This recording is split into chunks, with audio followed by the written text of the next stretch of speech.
शिक्षक के जिज्ञासुओं नमस्कार। आपका स्वागत है डॉक्टर फ्लोरेंस शुक्ला एजुकेशन के यूट्यूब चैनल पर। आप जानते ही हैं कि हम लोग अपने चैनल पर बेसिकली एजुकेशन की चर्चा कर रहे हैं।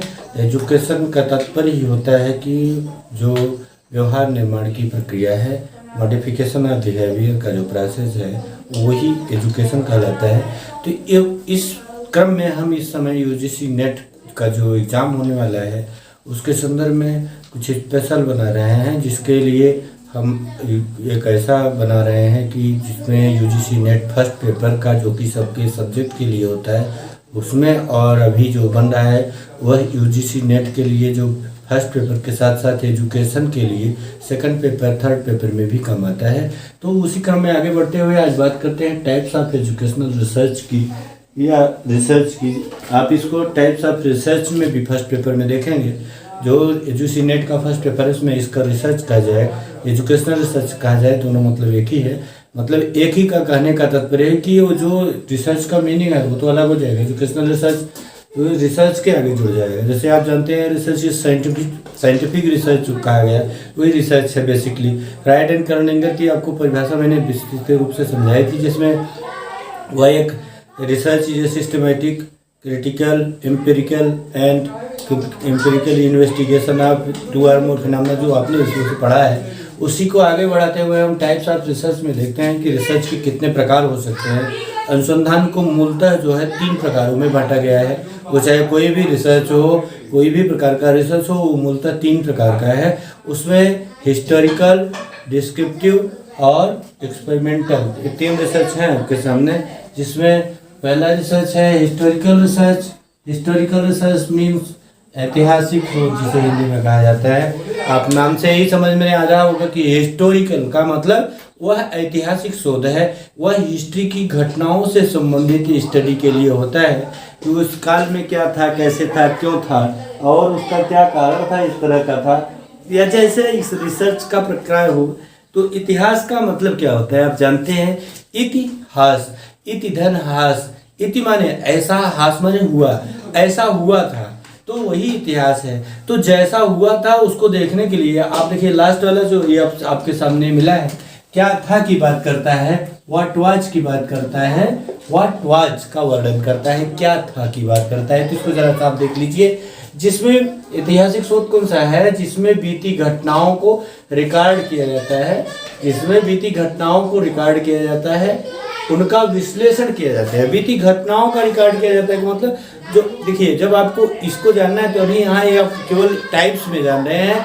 जब आपको डिटेल जानेंगे तो डिटेल में आपको ये पता चलेगा कि जो मैं इसका डिस्क्रिप्शन भी दूंगा, विवरण प्रस्तुत करूंगा आपके सामने अगले वीडियो में, हिस्टोरिकल का और डिस्क्रिप्टिव का और एक्सपेरिमेंट का, सबका अलग अलग, तब आप और बेहतर ढंग से समझेंगे। यहाँ बेसिकली क्या है, यहाँ आपको 3 प्रकार केवल बताना है। 3 टाइप्स ऑफ रिसर्च कौन कौन से हैं। हिस्टोरिकल रिसर्च में जिसमें बीती गई घटनाओं को रिकॉर्ड किया जाता है, जो पीछे घटनाएं हो चुकी हैं मानव के इतिहास में, उन घटनाओं को हम अभिलेखित करते हैं। जो भी आंकड़े उपलब्ध हों, आंकड़ों की बात आगे करेंगे, उन आंकड़ों का जो भी आंकड़े उससे संबंधित घटनाओं से संबंधित आंकड़े होते हैं, हम उनको इकट्ठा करते हैं, अभिलेखित करते हैं। अभिलेखित करने के बाद क्या होता है, अभिलेखित करने के बाद हम उसका जो है विश्लेषण करते हैं। विश्लेषण का क्या तात्पर्य, जैसे दिया ने अभिलेखित करने के बाद उनका विश्लेषण किया जाता है। विश्लेषण का क्या तात्पर्य होता है, विश्लेषण का मतलब मैंने आपको समझाया है, आप पिछले वीडियो में देखेंगे तो विश्लेषण का पूरा विस्तार से हमने समझाया है। तो विश्लेषण का मतलब किसी भी तथ्य को छोटे छोटे भागों में करके समझना। जो एनालाइजेशन है, एनालाइजेशन मीन्स होता है तो मतलब छोटे छोटे डिवाइड करके छोटे छोटे पार्टों में उसको पार्ट में समझ लेना। तो इससे क्या करता है कि घटनाओं का विश्लेषण रिकॉर्ड किया जाता है, उनका विश्लेषण किया जाता है और उनकी व्याख्या की जाती है। जो विश्लेषण किया जाता है उसकी व्याख्या की जाती है कि क्या, क्यों, कैसे है, क्या है, जो भी उसमें संभव है विश्लेषण उसको करते हैं, क्योंकि ये घटनाएं हो चुकी हैं। यहाँ जो रिसर्च हो रहा है वह हो चुकी घटनाओं पर, बीती घटनाओं पर चल रहा है, व्याख्या की जाती है ताकि उनसे एक दुरुस्त सामान्यीकरण किया जा सके क्यों किया जाता है ऐसा? घटनाओं को रिकॉर्ड किया जाता है, उनका विश्लेषण किया जाता है, उनसे निष्कर्ष निकाला जाता है, उनकी व्याख्या की जाती है, जिससे कि एक कंक्लूजन निकल सके, एक जनरलाइजेशन तैयार हो सके, एक ऑथेंटिक जनरलाइजेशन तैयार हो सके। और ऐसे सामान्यीकरण से गत तथा वर्तमान की क्रियाओं को तो समझने में मदद मिलती ही है, साथ साथ हमें प्रत्याशित भविष्य को भी समझने में मिलती है। कि मतलब जो घटनाएं आप उसको, उस समय की घटनाएं थी, उसको आपने देखा कि जैसे उदाहरण के लिए आप देख रहे हैं कि जो 1857 के समय स्वतंत्रता, जो प्रथम स्वतंत्रता संग्राम भारत को हुआ था, उस समय भारत की आर्थिक दशा क्या थी। यदि आप उसका अध्ययन करना चाह रहे हैं तो उस समय के जो आपको आर्थिक जानकारियाँ जहाँ से मिलेंगी, उन आंकड़ों को आप इकट्ठा करेंगे, उसके बाद उनका विश्लेषण करेंगे छोटा छोटा करके कि क्या, क्यों, कैसे इस एरिया में इतना था, ग्रामीण में इतना था, शहरी में इतना था। इस तरह से आप देखेंगे। और फिर वर्गवार भी देख सकते हैं, पुरुष महिला का देख सकते हैं कि कितना कितना था। उसके बाद उसका विश्लेषण करके आप एक व्याख्या तक पहुंचते हैं कि मतलब जो 1857 की आर्थिक स्थिति भारत की थी, इस तरह की थी। उसको आप डिस्क्राइब करते हैं, एक्सप्लेन करते हैं। और एक्सप्लेन करना उसका क्या मतलब है, एक्सप्लेन आप क्यों करना चाहते हैं, उस जो पुराना इतिहास है उसको क्यों दोहराना, अध्ययन करना चाहते हैं। उसका कारण यह है कि आप उस समय की जो कंडीशंस थी उसको समझ लेंगे। वर्तमान जो उस समय का सामान्यीकरण था, गत का मतलब उस समय का, उसका वर्तमान की क्रियाओं को तो समझने में मिलेगा कि मदद मिलेगी आपको कि हाँ, इकोनॉमिक जो है इस तरह से इकोनॉमी चल रही है, मेल फीमेल, रूरल अर्बन, इस तरह से चल रही है, तो उसको समझने में आपको मदद मिलेगी। और उसी के आधार पर आप भविष्य की योजनाएं बनाएंगे कि उस समय भी फीमेल्स की जो इकोनॉमिक कंडीशन बहुत अच्छी नहीं थी, आज भी बहुत अच्छी नहीं है, तो क्या प्लानिंग की जाए कि जिससे कि भविष्य में इनकी इकोनॉमिक कंडीशन अच्छी हो सके। तो इस तरह को, इन बातों को भविष्य में भी इसका उपयोग किया जाता है कि एक दृष्टिकोण मिलता है आपको, जो इतिहास के द्वारा आपको घटनाएं हुई हैं उसका एनालाइजेशन आप करते हैं, तो आपको एक रिजल्ट मिलता है जिसका आप इन फ्यूचर यूज कर सकते हैं। अतः कहा जा सकता है कि ऐतिहासिक शोध मूलतः क्या था का वर्णन है। ये शब्द आपको मैंने बताया, ये इसको याद रखिए, व्हाट वाज की बात करता है, क्या था की बात करता है, घटनाओं के संदर्भ में, चरों के संबंधों के बारे में, जो भी स्थितियां हैं उसके संदर्भ में कि क्या था, इसकी ही बात करता है। उसके बाद बात करें डिस्क्रिप्टिव रिसर्च की, विवरणात्मक शोध की, तो विवरणात्मक नाम से ही स्पष्ट है कि विवरणात्मक शोध, उसमें किसी भी चर के संबंधों के बारे में या वेरिएबल्स, जो उसे आप अंग्रेजी में वेरिएबल कहते हैं क्योंकि उसका मान बदलता रहता है, वेरिएबल्स के संदर्भ में पूरा पूरा विवरण होता है।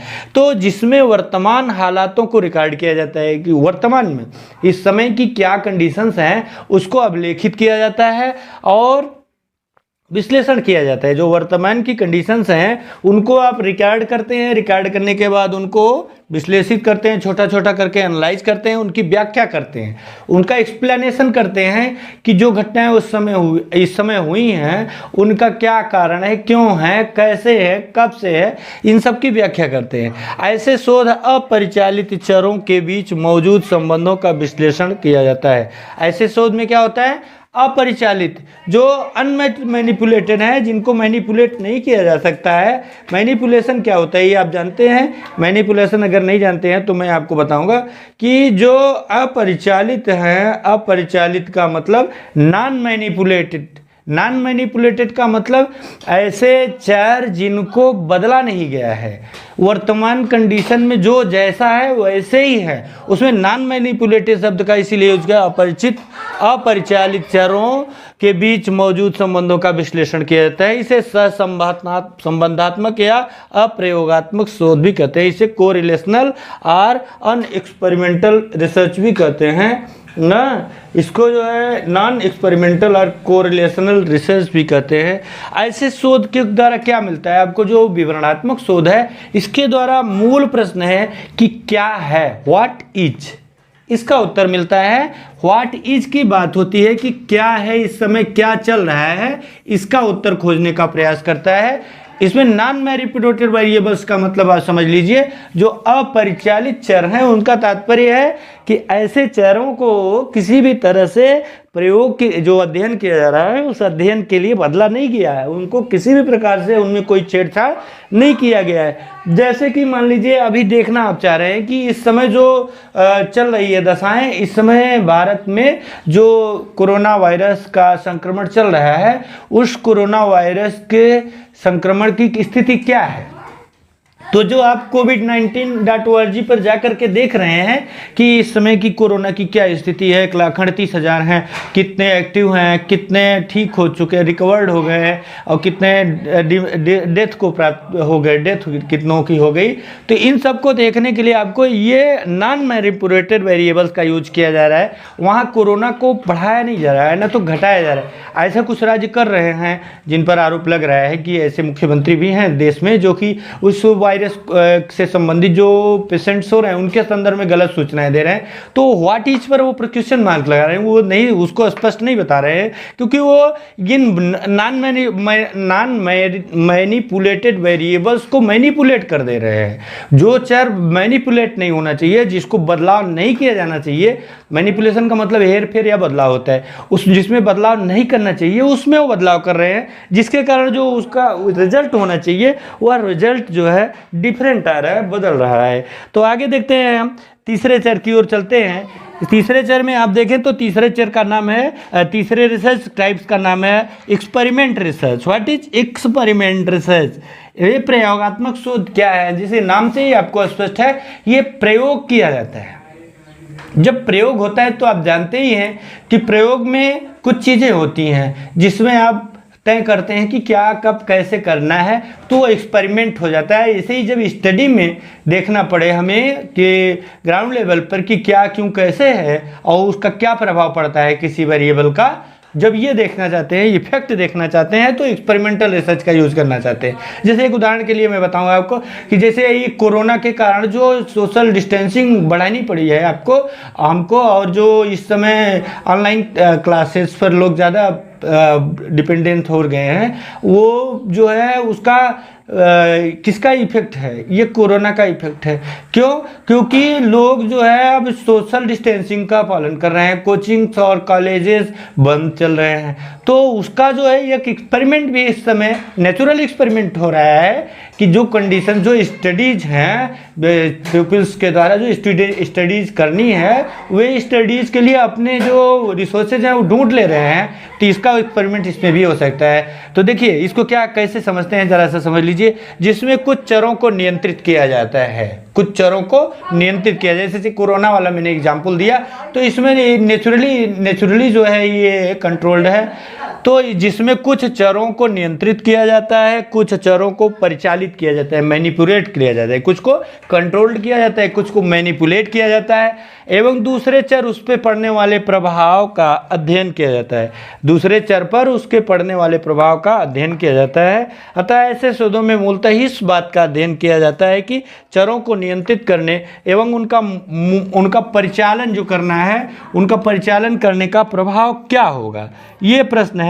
उनका प्रभाव क्या होगा, वो प्रभाव की बात करते हैं। या आप देखें what was and what is effect, क्या प्रभाव है, इसको इसमें देखा जाता है। जैसे मैं एक उदाहरण आपको दूं कि मान लीजिए एक खांसी की दवा है, कोई भी दवा हो, उस खांसी की दवा का हम एक क्लोन बना देते हैं, उसकी शीशी वही है, उसकी जैसे डुप्लीकेट दवाइयाँ मिल रही हैं मार्केट में, बहुत सारी दवाइयाँ डुप्लीकेट हैं, तो वैसे ही एक दवा आप ऐसी रख लीजिए, खांसी की छोड़िए, एक ऐसा कुछ रखिए कि जिससे IQ बढ़ने वाली दवा है, जिसे मान लीजिए जो मेंटल हेल्थ की टॉनिक है, मेंटल हेल्थ का एक टॉनिक ले लीजिए, और अब कोई भी दो ग्रुप ले लीजिए स्कूल का, एक क्लास का, एक ही क्लास का सेम लीजिएगा। तो इस क्लास जो 6 है, 6 का A ले लीजिए, 6 का B ले लीजिए। 6 के A में जो है वही जो दवा है वो जो है कंट्रोल्ड है, 6A को दवा मत दीजिए और 6B को दवा दीजिए, समझ रहे हैं? 6B को वो दवा दी जा रही है मेंटल हेल्थ वाली।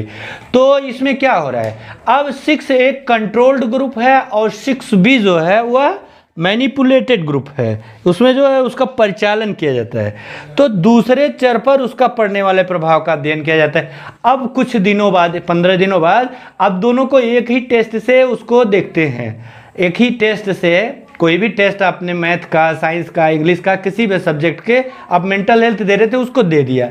आप उस टेस्ट को देखते हैं, अगर उस टेस्ट में ग्रुप बी जिसको कि दवा दी जा रही है, यदि वो अच्छा परफॉर्म कर रहा है, बढ़िया सा रिजल्ट क्लास 1 से ए से ज़्यादा रिजल्ट पाता है, तो इसका मतलब क्या हुआ कि जो इसमें इंक्रीजमेंट हुआ है ग्रुप ए की कंपैरिजन में, ग्रुप ए के कंपैरिजन में जो उसमें इंक्रीमेंट हुआ है, जो उसका इंक्रीज हुआ है, वह इफेक्ट ऑफ मेडिसिन है, वह दवा का प्रभाव है। तो यही आप दवा का प्रभाव, यहाँ किसी भी चीज़ का प्रभाव का अध्ययन करना चाहते हैं। जैसे आप पढ़ा रहे हैं और पढ़ाते समय आप जो है जाते हैं क्लास में और बिना लिखे पढ़ाते हैं, बोर्ड पर कुछ भी नहीं लिखते हैं, तो आपके साथ भी ऐसा हो सकता है कि एक सेक्शन को आप लिख करके पढ़ाएं, दूसरे सेक्शन को बिना लिखे ही पढ़ा रहे हैं, तो आपका जो दूसरे सेक्शन का लिखना है, उसका जो रिजल्ट दो ए बी दोनों सेक्शन में, ए में आप बोर्ड पर लिख नहीं रहे हैं, अब बी पर लिख करके पढ़ा रहे हैं, तो जो ए का डिक्रीजमेंट है और एक बी का इंक्रीजमेंट है, ए का डिक्रीजमेंट मत कहिए, ए का जो है वो तो आपके स्किल्स का है, बी का जो इंक्रीजमेंट है आपके लिखने के कारण है, तो इसका कारण मतलब कि लिखने का प्रभाव पड़ रहा है। तो इस तरह से आप तीनों जो ये रिसर्चेज हैं, टाइप्स ऑफ रिसर्च, इसका जनरल इंट्रोडक्शन अभी आपने समझा है, इसका डिटेल मैं जल्दी ही आपके सामने प्रस्तुत करूंगा। तब तक आप इसका अध्ययन करिए, जो का पीछे के वीडियो हैं उसमें आप देखिए, आपके काम की वीडियो जो भी हुआ कोर्स से अध्ययन करिए। जो बातें आपको कहनी हो आपका कमेंट बॉक्स में स्वागत है। चैनल लाइक शेयर सब्सक्राइब अवश्य कर लीजिए। धन्यवाद, नमस्कार।